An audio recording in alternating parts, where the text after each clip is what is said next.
নমস্কাৰ বন্ধুসকল, welcome to my YouTube channel. তো আজি আমি জুনিয়ৰ এছিষ্টেণ্ট অৰ্থাৎ গ্ৰেড 3 লেভেলৰ জুনিয়ৰ এছিষ্টেণ্ট পোষ্টৰ আমি চেলাৰীৰ বিষয়ে আজি আমি আলোচনা কৰিম, ঠিক আছে। তো এডিআৰিৰ ডিগ্ৰী উইথ কম্পিউটাৰ কেটেগৰীত এই পোষ্টটো আছে, ঠিক আছে। তো বিভিন্ন ডিপাৰ্টমেণ্টত দিয়া হয় জুনিয়ৰ এছিষ্টেণ্টখিনিক, PWD হওক বা এমপ্লয়মেণ্ট এক্সচেঞ্জ হওক নতুবা ডিষ্ট্ৰিক্ট এডমিনিষ্ট্ৰেশ্যন হওক, সকলো ডিপাৰ্টমেণ্টতে জুনিয়ৰ এছিষ্টেণ্টৰ পোষ্ট থাকে, ঠিক আছে।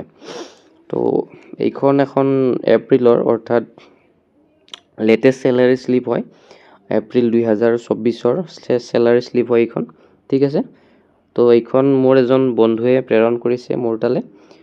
তেখেতে ডিষ্ট্ৰিক্ট এমপ্লয়মেণ্ট এক্সচেঞ্জ গোৱালপাৰাত কাম কৰি আছে, ঠিক আছে। তো এতিয়া যদি আমি চাওঁ,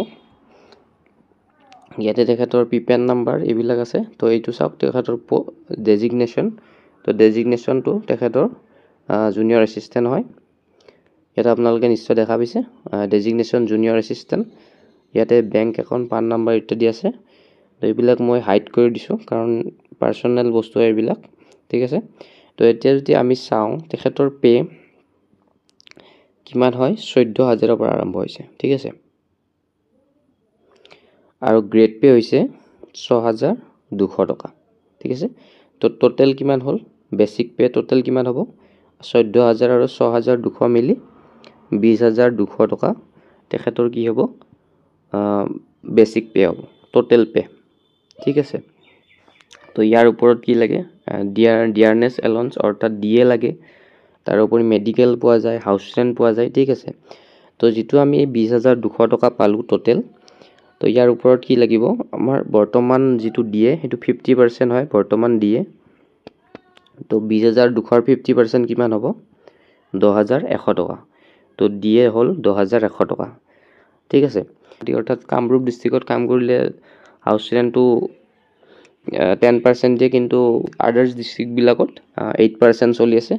চ' আমি যদি চাওঁ 20,200 টকাৰ, তো 20,200 টকাৰ 8%ৰ মান কিমান হ'ব, 1,616 টকা হ'ব, ঠিক আছে। তো এইখিনি হ'ল আমাৰ টোটেল আমি পাব লগা, ঠিক আছে। তো আমি যদি এই তিনিওটা যোগ কৰোঁ, 20,200, 10,100 আৰু 1,616 টকা, তাৰে লগতে মেডিকেল দিয়া হয় 600 টকা, ঠিক আছে। এইটো প্ৰত্যেক মাহে দিয়া হয় 600 টকা, ঠিক আছে। তো এই গোটেইকেইটা যদি আমি যোগ কৰি দিওঁ, তেতিয়া আমি গ্ৰছ যিটো আমাৰ চেলাৰী সেইটো আমি কি পাম, 32,516 টকা পাম আমি, ঠিক আছে। তো ইয়াৰ পৰা কিছুমান কটা যাব, তো সেইখিনি আমি চাই লৈছোঁ এইবাৰ কি কি ক্ষেত্ৰত পইচাটো কাটিব আপোনালোকৰ।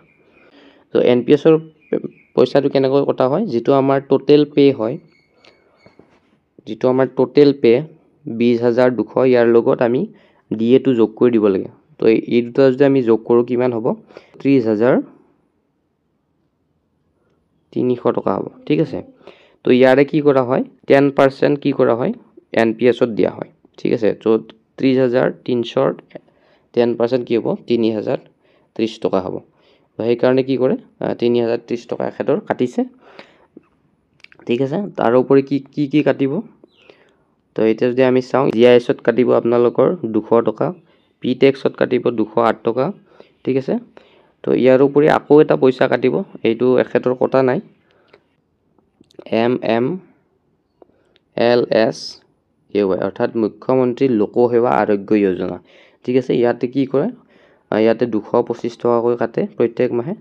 তো এইটো চাগে এখেতৰ এক্টিভ কৰা নাই তেখেতে, তো এক্টিভ কৰিলে এইটো 225 টকাকৈ প্ৰতি মাহে কাটিব, ঠিক আছে। তো এতিয়া যদি আমি চাওঁ টোটেল আমাৰ কিমান টকা কাটিলে এখেতৰ, টোটেল এখেতৰ কাটিলে 3,663 টকা, ঠিক আছে। তো টোটেল গ্ৰছ পে আছিলে 32,516 টকা। তো ইয়াৰ পৰা যদি আমি এইটো বিয়োগ কৰি দিওঁ, তেতিয়া আমি কি পাম, 28,853 টকা তেখেতৰ নেট চেলাৰী হ'ব, নেট যিটো চেলাৰী, যিটো আপোনালোকে একাউণ্টত কিমান টকা পাব, 28,853 টকা, অৰ্থাৎ 28,853 ৰুপিজ আপোনালোকে একাউণ্টত পাব, ঠিক আছে। তো এইটো মই এপ্ৰিল 2024 চেলাৰী শ্লিপৰ ওপৰত বনাইছোঁ। তো এই সময়ত ডিএ 50% হয়। তো আপোনালোকে ভিডিঅ'টো যদি পিছত কেতিয়াবা চাই, তো সেই সময়ত ডিএটো চেঞ্জ হ'ব পাৰে। তো আপোনালোকে যেতিয়া ভিডিঅ'টো চাব সেই সময়ত ডিএ কিমান আছিল বা হাউচ হোল্ডিং কেনেকুৱা ধৰণে চলি আছে, তো তাৰ ওপৰত বেছ কৰি চেলাৰীটো অকণমান চেঞ্জ হ'ব পাৰে। ঠিক আছে, তো আজিৰ এই ভিডিঅ'টো ইমানেই। আশা কৰোঁ আপোনালোকে ভিডিঅ'টো ভাল পাব। আপোনালোকৰ প্ৰিপেৰেশ্যনত এটা মটিভেশ্যন আনিবৰ বাবে মই এই ভিডিঅ'টো বনাইছোঁ। ভিডিঅ'টো ভাল লাগিলে লাইক কৰিব, শ্বেয়াৰ কৰিব আৰু চেনেলটো ছাবস্ক্ৰাইব কৰি দিব।